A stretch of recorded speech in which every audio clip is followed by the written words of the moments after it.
This is VSiN By The Books on VSiN, the sports betting network. Hello, friends. Welcome to the Thursday edition of VSiN By The Books. Dave Ross here at Circus Sports, fabulous Las Vegas, Nevada. He is our closer back home in Cleveland, Ohio. Jensen Lewis, great Thursday morning to you, my friend. It's a big day. It's our first Masters together. As we get ready to kick this thing off, about 25 minutes from right now, it's going to be Jack Gary and Tom Watson. They're going to have the ceremonial first tee down there at Augusta National to kick this thing off. How was your day? We've got our show, obviously. We're going to try to update this in real time, which is going to be a lot of fun for us because we normally don't get those type of sporting opportunities during our show with our window. How is your day shaping up for your Masters viewing?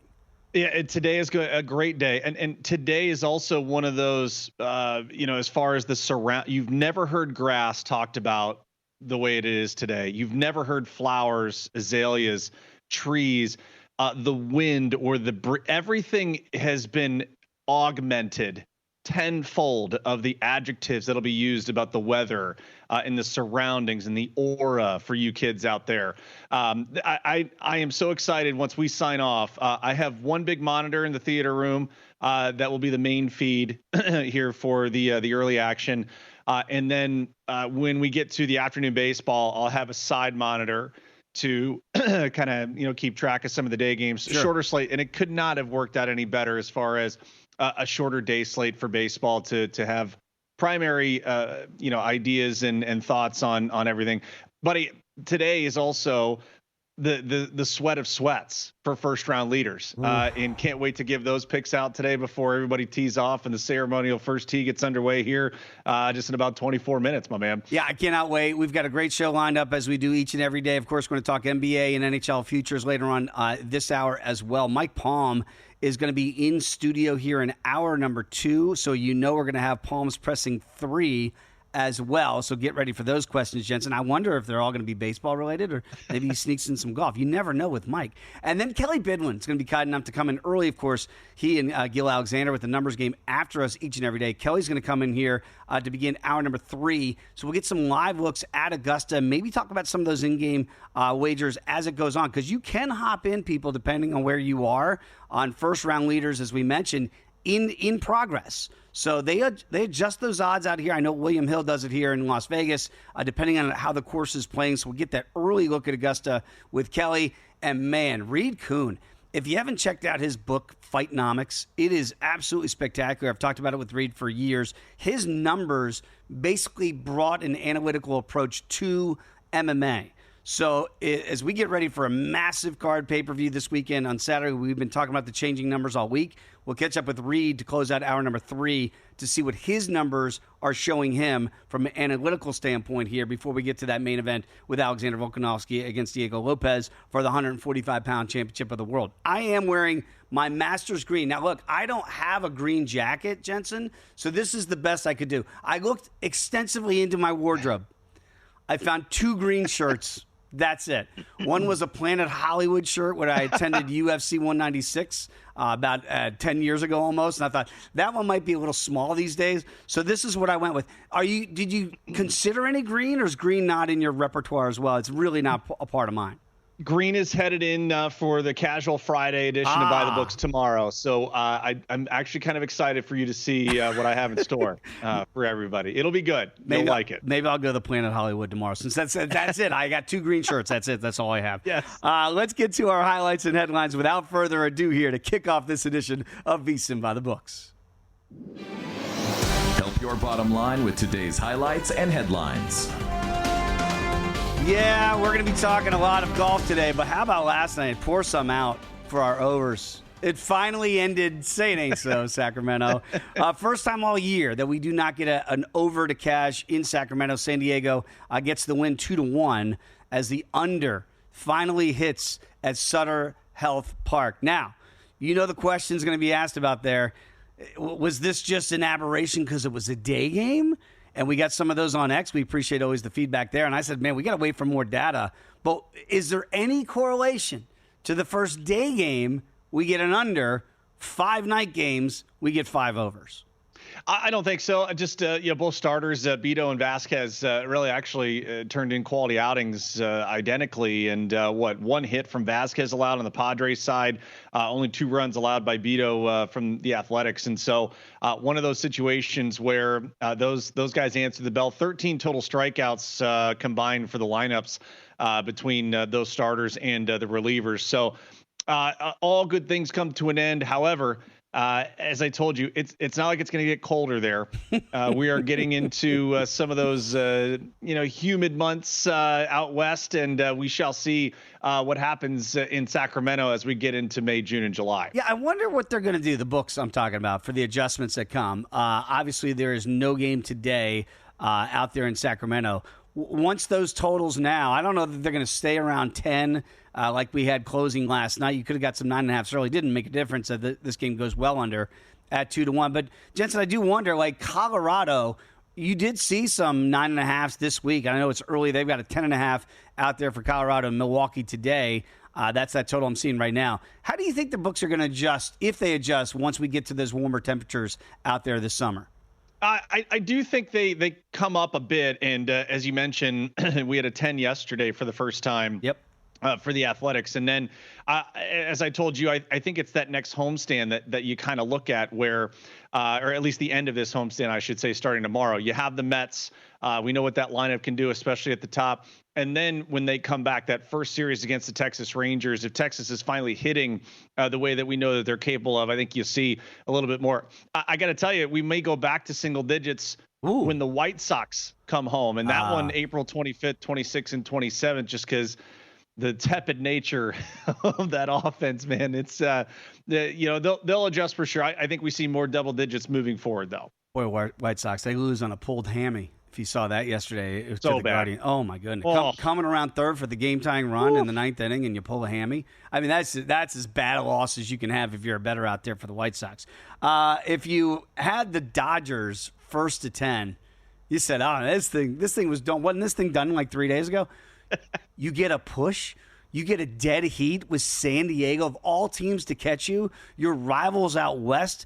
And it was hours apart. Check that book. It's not. I don't know that it's a horse race. And we're going to go, all right, Padres got there first, and the Dodgers closed with a win in D.C. But that race to 10, what a thrilling race that turned out to be. Most books, Jensen, again, check your jurisdictions, check your books. Most of them, this is going to be a dead heat. You're gonna split those tickets there. But what do you make of it? I don't want to say that it's a bad beat if you had the Dodgers, but I think 4 days ago you felt pretty good about being the only or the first team to get to 10, and that's not the way it turned out. So I look at the Dodgers, particularly 2-4 on this road trip, and give the Nationals all the credit in the world because they had a legit chance to be able to pull off the sweep here.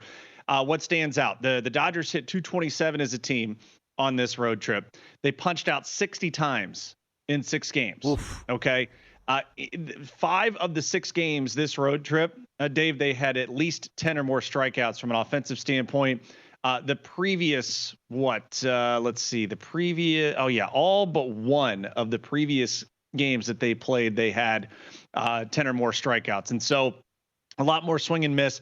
I think you see the difference with no Freddie Freeman in there consistently, and kind of will be something we follow as he's not in there. But now if you're the Dodgers going back home, this is, you hope a get right spot because of them facing the Cubs and the Rockies. But I think that's the one thing you take away from what happened this road trip. We mentioned to people on Daily Diamond, the Phillies have been the kryptonite, especially last year. They took care of business against them. And then this Nats team might want to put a little respect on that name, man, sure, because they showed up in a big way against the best team in baseball. Yeah, played them tough. That's for sure. Dodgers do get to 10 with that win last night. But again, check those books. It looks like you're going to have a dead heat there with the Padres and the Dodgers. Of course, Augusta, they're getting ready to have Jack Nicklaus and the guys out there for that ceremonial first tee. We've talked a lot about the food this week, too, out there, how cheap it is for the patrons that go to Augusta National. If you can't go, I've never been. Bucket list thing for me. You can order the Masters to your door. It's goldbelly.com. They're going to deliver the iconic food from this legendary tournament.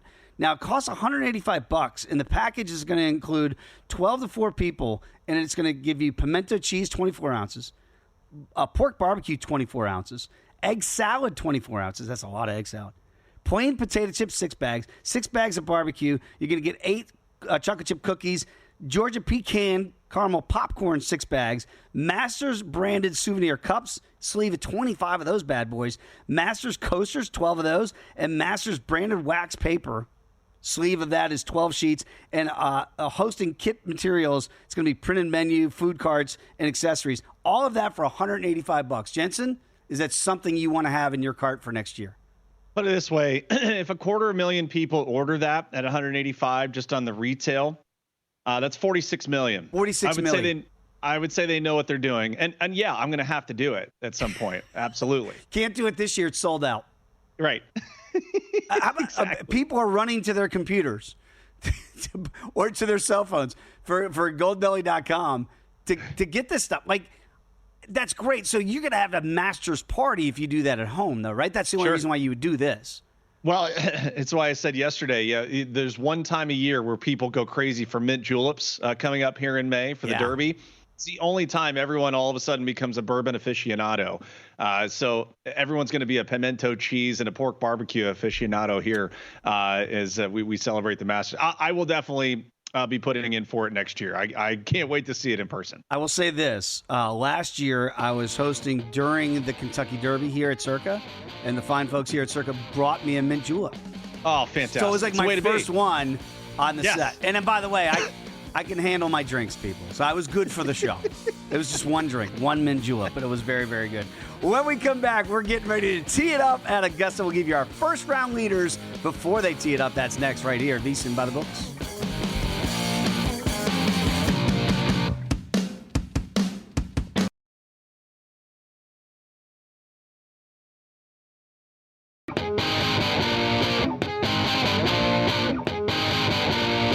You're tuned in to VSiN By The Books, right here on VSiN. We are back. VSiN By The Books, a tradition unlike any other, is our show. Jensen, we're getting ready to tee it off. I'm going to try not to cry. I told Savannah and everybody in the back, I'm going to try not to cry for the first tee. And Thomas Gable reached out to us from the Borgata. He's going to be on our show tomorrow. Always love catching up with Thomas. And he did say it's a travesty that you and I, this show is interrupting us being the first starters down there at Augusta. Like, we should be on the grounds, right, doing this ceremony? Shouldn't we? Again, I think it's something to file away. Bill A.D. and the crew would be great to send us there. There's nothing like being at Augusta since you and I and everyone else has not been there. So I think it's something we address. And we're too loud, though, Jensen. Like, they're going to be like, you guys got to keep it down. No, I think we can be do a the bit dulcet more. tones. There's a lot of people here very excited. A lot of people here that have not been here before. See? And you can see them walking around. 38% of the bets, 71% of the handle on the pimento cheese. I think we could pull this off. I think we could do it. Well. We'd have to do it in the golf force, in the golf of Augusta voice. I think we could pull that off. And Dave, honestly, as we get some afternoon baseball as well, you're seeing the Guardians and the White Sox. That total 7.5, probably going to go under to 7. I think we can pull it off, my friend. Absolutely. The weather in Sacramento is nice. That's why the total's sitting at 10. That over. Yeah, we got to make sure that over is something you look at. Keep an eye, 9.5 up to 10. We kept putting yesterday in our group text FRL, and I think Brandon Valesky, our new producer, he's like, "What are you guys talking about?" We're like, all right, sorry, first round leader. Like, by the way, this is I would say, relatively new market. And again, we're gonna have Kelly Bidwin on in hour number 3. I remember Kelly really was the first guy to get me into this market about 3-4 years ago here in the network, and it was something I never really handicapped before. And it is, by the way, it's a different market than the outrights. It truly is. So whatever your outrights are, and we've gone through those as the week has gone on, it's not necessarily the exact same handicap. Like Jensen, I do normally sprinkle some of the guys that I have for the outrights on first-round leaders because the theory is the same, but there is a different mentality to it, right? It's hard, as we have seen on the PGA Tour week in, week out, to go pillar to post, to be first-round leader on Thursday and raise whatever trophy it is on Sunday. So do you look at it completely different, or like I kind of do, it's in the same vein, but I might pick some other guys that I don't necessarily have outrights on? I actually like to intermingle a little Yes. bit with some of my outrights and again, correlated plays, obviously, especially with the Masters, guys that get out to an early lead end up being right there in contention. And so it is.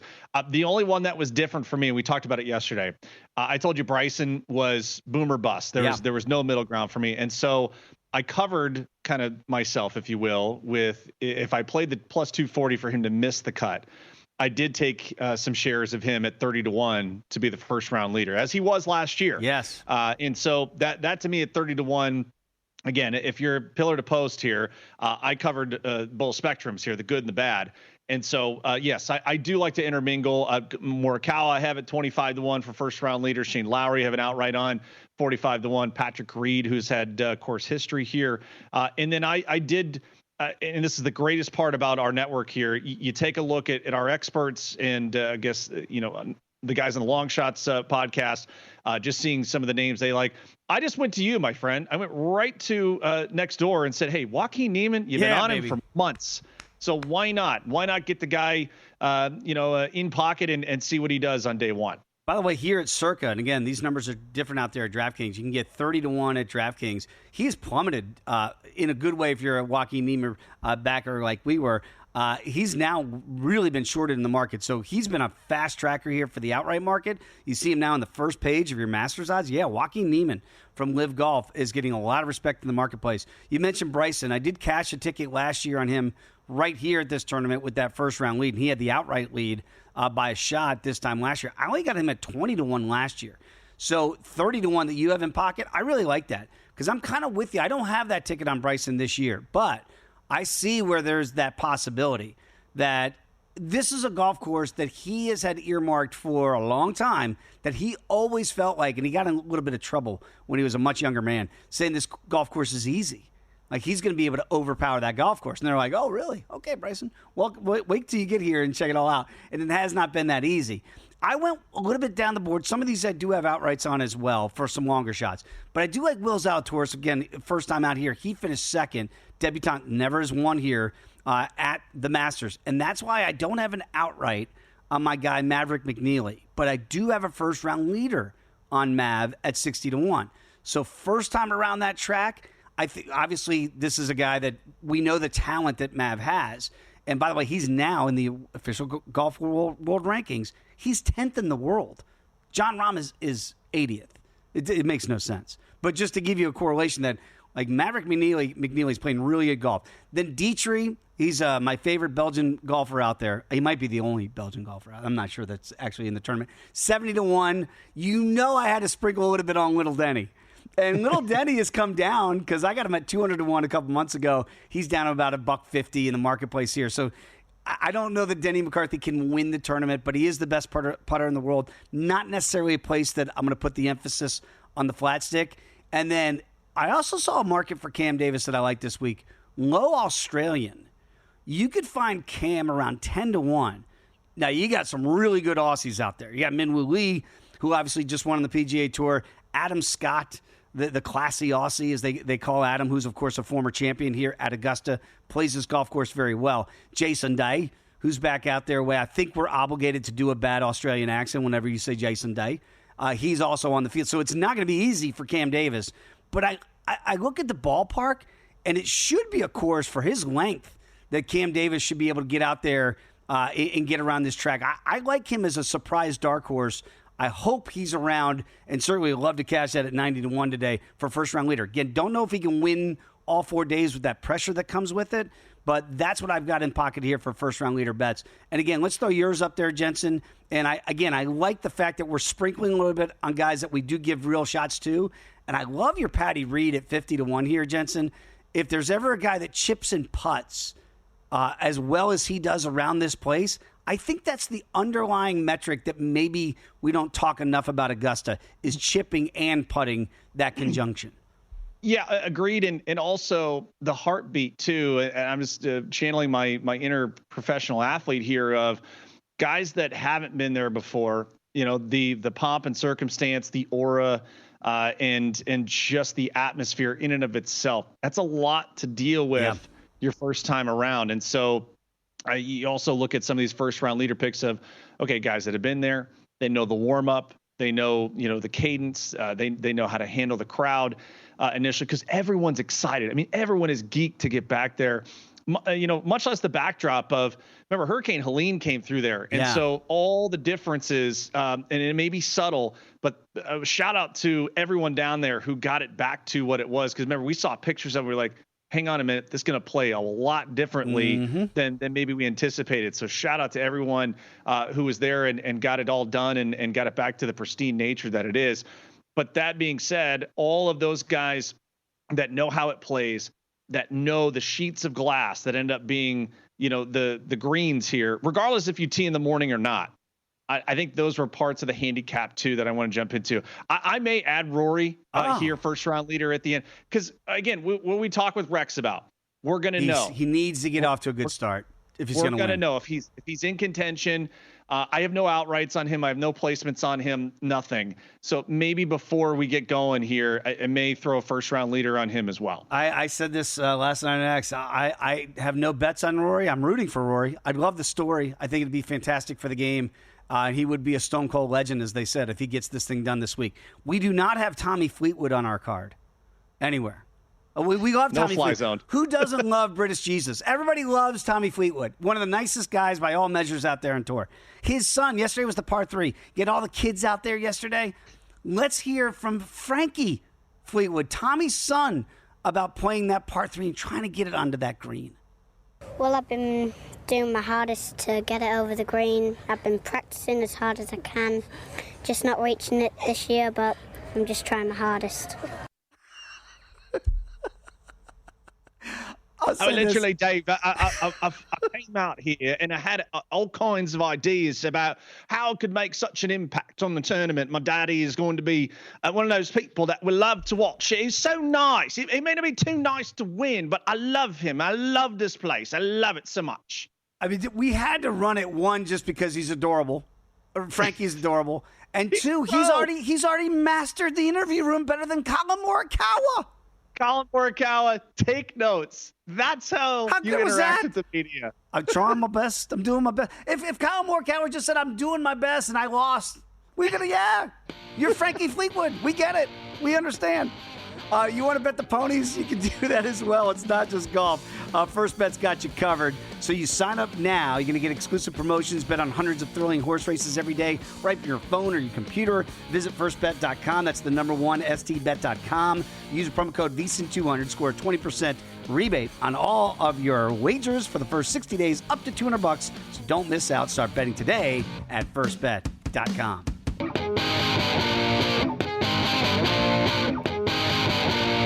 You're tuned in to VSiN By The Books, right here on VSiN. We are back, VSiN By The Books. It's 7:30 on the East Coast, Jensen. It's got to be getting close, right? We're getting close to Jack Nicklaus and Gary Player and Tom Watson. We are underway. First. Oh, my goodness. Are we underway? Underway. Oh, again, going to try not to get emotional because I don't see it, which is good. Because Jack almost cried last year at the first tee. And then I'm going to cry. Like, if I see Jack cry, I'm going to cry. So I hope Jack keeps it together. Here's what I want to know. If you're Davis Riley and you're Patton Kizzire, who tee off at 740, like, isn't there a little intimidation right there where, you got to let those guys do their thing. You don't want to, kind of get in any issues with those guys. Well, could you imagine following that up? Because Davis Riley is going to be for the PGA, for the Masters, for the active players, he's going to have that tee ball. How do you follow Tom Watson, Gary Player, and Jack Nicklaus on that very first tee? I heard him yesterday. And I'm rooting for Davis Riley because he was very excited. You could tell he was nervous. He said he was going to go practice more on the range a little bit. But Jensen, if there's ever a tee ball, and by the way, my brother-in-law, Linwood Branch, he and I years ago were supposed to play golf together in Virginia Beach. And he calls me up, and he sounds just like Bill Clinton. He goes, David, I can't play golf with you tomorrow. I go, what's going on? He goes, I got an invitation to play at Augusta. So he got to fly down and play Augusta.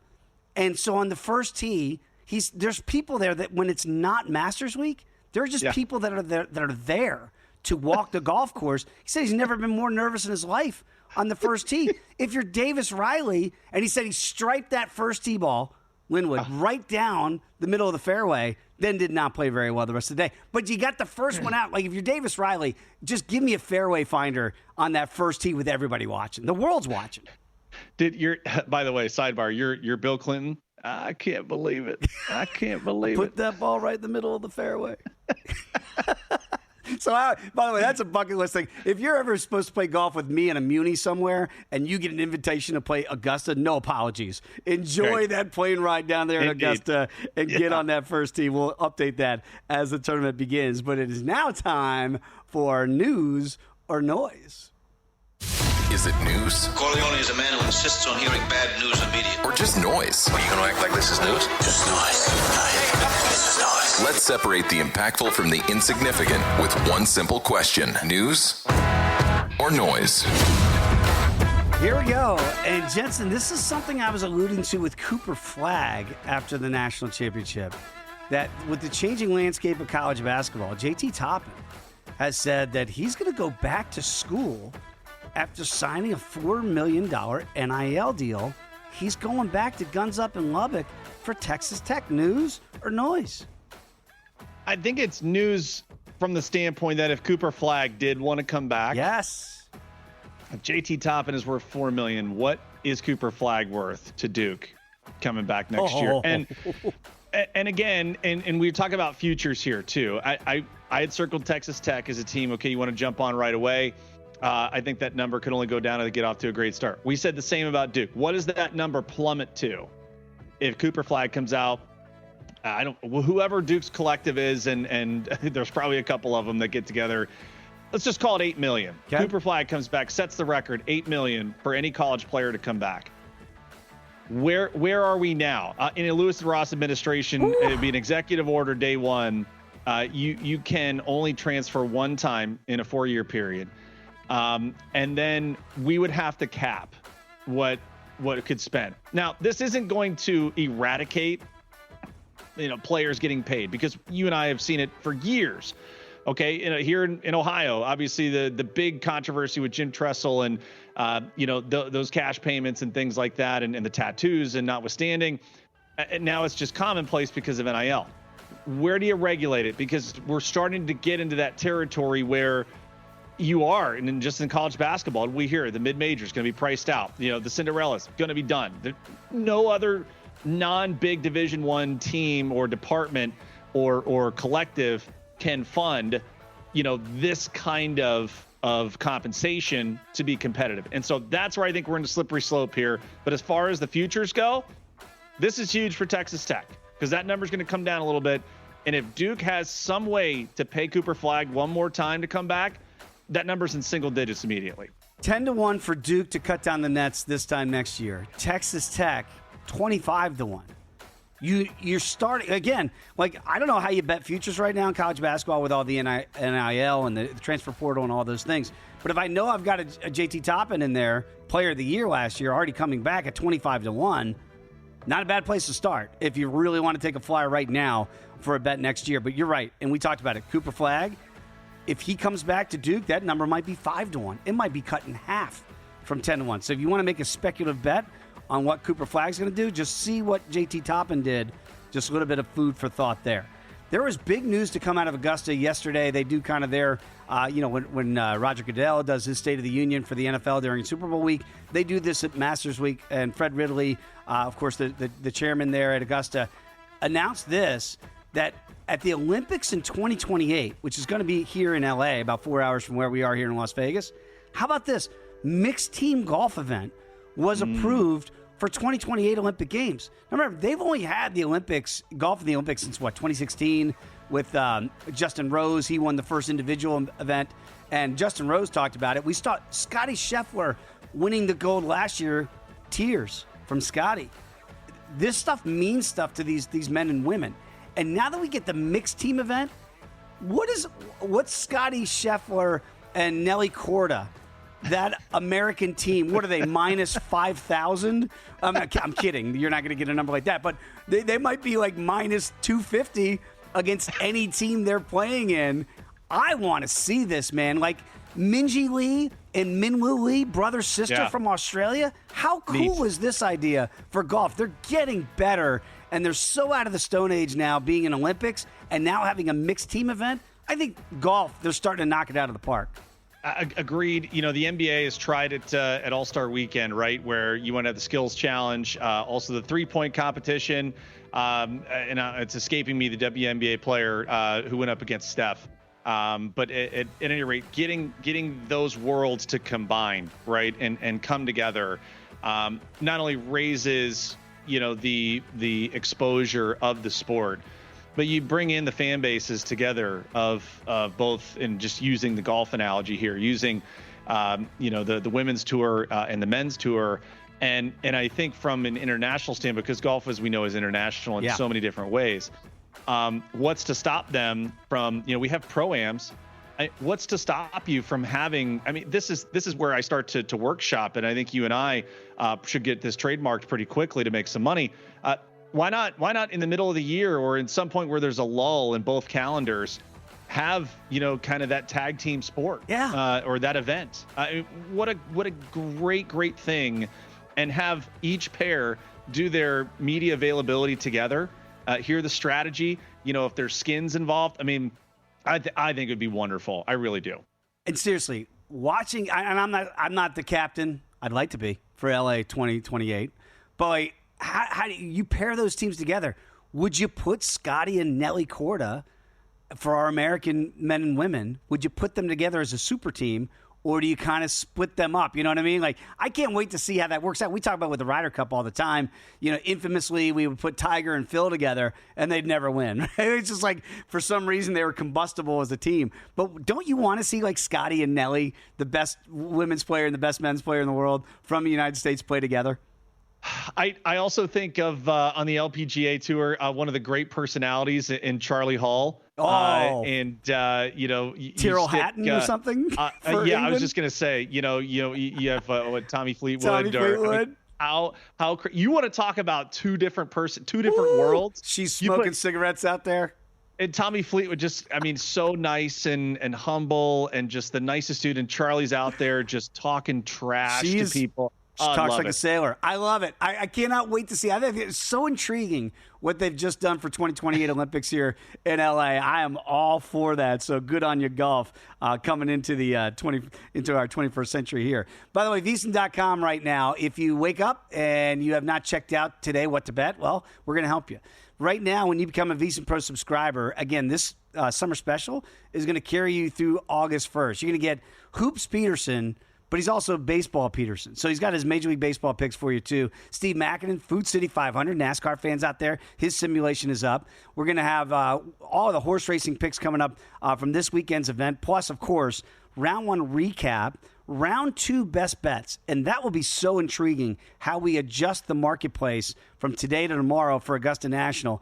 Zach Cohen's got you covered in the NBA, and, of course, the Iceman, JD, Jonathan Davis, with his NHL picks. They're all up there for you, VSiN.com/subscribe. So, again, $59 covers you through August 1st.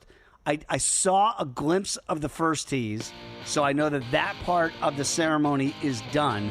So we're getting ready to get out there and play some golf, Jensen. We'll give you Davis live Riley updates. headed to the tee. Here we go. Come on, get excited, people. All right, when we come back, let's talk about what happened last night in the NBA and the NHL as we get ready for those second seasons. That's next here on VSiN By The Books.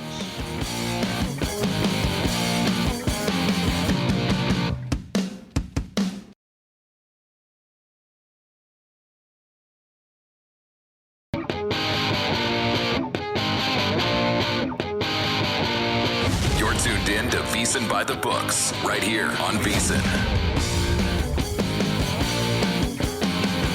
We are back. VSiN By The Books, Dave Ross and Jensen Lewis. And Jensen, the ceremonial first tee.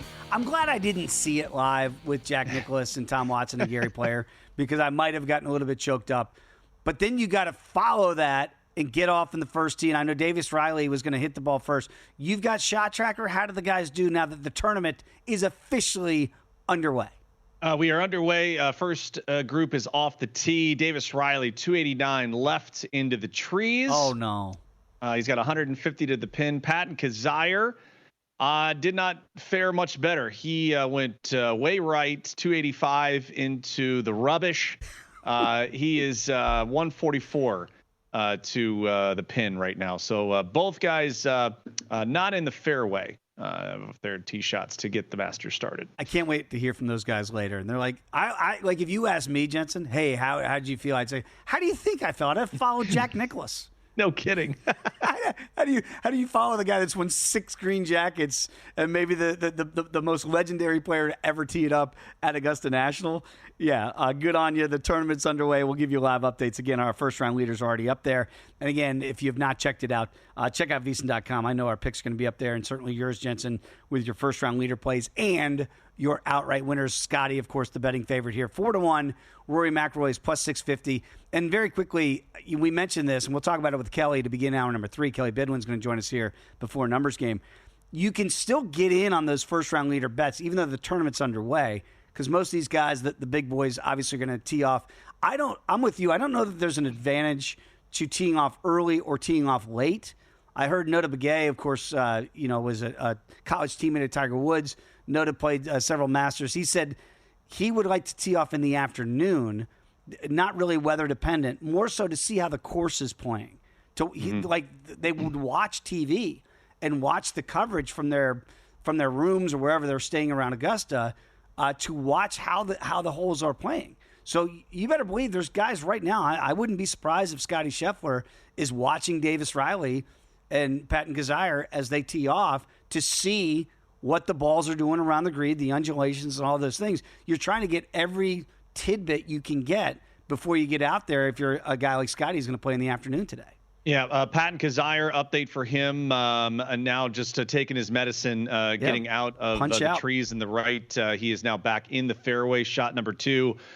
So he's going to have a good look at the green, has a left side bunker out, kind of out of range now, 63 yards to the pin for his third shot. Davis Riley, now second shot is on the green, 54 feet away, chance for a long birdie. So first group off and rolling here for the Masters in 2025. Let's get it go and get that pimento cheese sandwiches. I'm not eating that, but you can.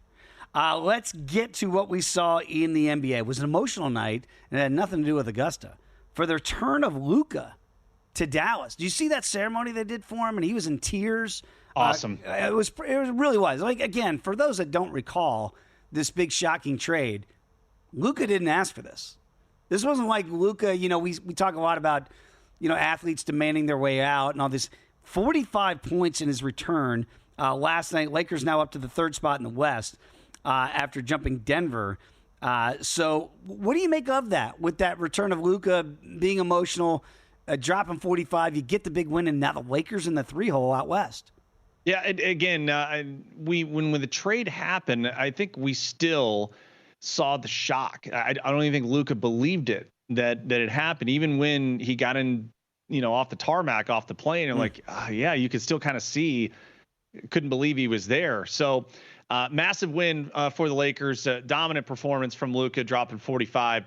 And now the Lakers at 49 and 31, they have clinched their playoff spot, but now the 3 seed, more importantly, a game clear of the Nuggets. Told you yesterday, we still have moving day, to use our golf terminology here for the next couple of days. We got moving day here for the Western Conference seeding because now the Lakers still a game clear of the Nuggets and the Clippers, but the differential between the 3 seed, Dave, and the 8 seed, which is the Timberwolves, is just 2.5 games. Okay. So still a lot to go here. The Clippers, winners of 6 in a row, now are surging here in an opportunity to try and get home field, if you will, or home court as a top 4 seed. That's still very much in play for them. So a lot still to be decided here for the Western Conference standings. Just by note, Orlando beat the tar out of the Celtics 96-76 last night. Did you see the starting lineup for the C's? I get it. You got 2 games to play. Yeah. These truly do not matter for a team like Boston that's going to be the 2 seed, obviously, in the Eastern Conference. But when Baylor Shireman is your leading scorer here with 15, tied with Peyton Pritchard, I mean, you talk about mailing in game. We talk about this. Oh. You see this in baseball when you get the September call-up. Sometimes you're playing some kids. What do you make of this? I don't know how you handicap now the playing at the string days unless you want to fade those teams that have nothing else to play for here in the final days of the regular season. Again, when you look at just the Eastern Conference, right? The Celtics know where their bread is buttered. They're trying to make sure everyone is healthy and ready to go. So I don't, disrespect what that decision making has been. The Cavaliers played everyone to get the number 1 seed, and now they'll taper here for the rest of the regular season. So handicapping it, I played the under last night in the Suns game. No chance of that getting home, even though they're eliminated. So, this is one of those tread lightly. Yeah. For me, like I probably won't have too much action the rest of the way, just knowing the uncertainty of if the starters do play, Dave, how long do they play? It's kind of back into that preseason mentality for NBA games to finish out the string. Unlike the West, the East is set. Right, we know the 10 teams. If you go into the play-in tournament here to try to get whoever that 8th seed's going to be after that play-in tournament, we know who these teams are. The jockeying for position is still happening out west. And by the way, we're talking about here. It's the C's the 1 seed, Boston's the 2, Knicks are the 3, Pacers 4, Bucks 5, Pistons 6, Orlando 7, and then we're going to have that play-in tournament here with the Hawks right now holding that 8 spot. I feel like in the East, we don't even entertain the prospects of anybody lower than, Milwaukee at the 5, if they can suddenly get healthy to make any inroads here. But it does feel like if we're counting the Pacers and the Knicks, it's really top-heavy in the East, whereas in the West, we might expect some chaos from 4, 5, 6, 7. So you and I have been trying to do the exercise too. Speaking of Boston and Cleveland, we know Orlando is going to host the 7-8 game. If you had your druthers, if you're the Celtics, does it matter who you play? And if you're Cleveland, same exercise here. It feels that neither the Hawks nor the Bulls, and let's just say the Heat, find their way in too. I can't make an argument for any of the 4 teams in the play-in tournament here for the Eastern Conference that will give the Cavs or the Celtics any resistance whatsoever. Tend to agree. Just don't see it happening out there. So, again, it's going to be more drama, we would think, and certainly in the marketplace it's reflected in the West versus the East. Very quickly, we had Jonathan Davis on yesterday. I always like talking puck with JD, is certainly this time of the year as we gear up for the second season in the NHL. I know you've got some futures out there. What's your take here as we get down to the final days there before we get to that? Because, again, we talk about it with Lou Finicaro. We're going to have Lou on to talk UFC 314 tomorrow. But Lou, he calls it the passion for the puck and how there is a dramatic difference in handicapping a regular season NHL versus a postseason NHL. I don't know how much that changes in the NBA, but it does feel like it changes dramatically in the NHL. And I think it's for one outlying reason, goaltending. If you're going to get a hot goaltender, it can really change from what you saw in a regular season versus what we expect to see in the second season. For that reason, Jensen, I find it hard to handicap, right? To go, well, this team's going to mirror themselves from last. We don't see that in the NHL a lot. It's that President's Trophy sometimes is a bugaboo that you win that, and then sometimes you go out early in the postseason. Any changes in your handicapping in the futures before we get to that second season in the NHL? Yeah, I just think an observation, Dave. Okay, so let's take Winnipeg and for the Stanley Cup odds here. Winnipeg has the most points in the West. They're 12-1 to win the Cup. The team right below them are the Dallas Stars. They're the betting favorite at 6-1. So it just gives you an idea of where the potential matchups are. By the way, huge win for Edmonton yesterday. And right now, when you think about one of the more talented teams overall from an offensive standpoint, Oilers 9-1. They're third in the Pacific Division behind the Kings and the Knights. Remember, JD told us if there was a team that you wanted to jump in on right now for a long shot, it's the LA Kings and kind of where they're situated there in the Western Conference postseason. It's so odd because, again, I'll be honest, I'm not a huge regular season hockey guy. That second season, my goodness, buckle up. It is drama every night, and it does feel like a completely different season as we get to the second season in the NHL. Sorry, NBA, their second season's a little bit better. We love the finals. Love the Western Conference final. That's going to be great. But sometimes getting there can be a little bit tedious, shall we say. Edge Boost is the first ever bank account built just for bettors, ensuring all gambling transactions are always approved. No usage fees, no minimums. Earn cash back rewards, 100% approval for all betting deposits. Sign up today at edgeboost.bet. Use that promo code BOOK. Deposit $25 and Edge Boost is going to match that deposit. That's edgeboost.bet. MLB.bet. Much more. Hour number 2, highlights and headlines straight ahead.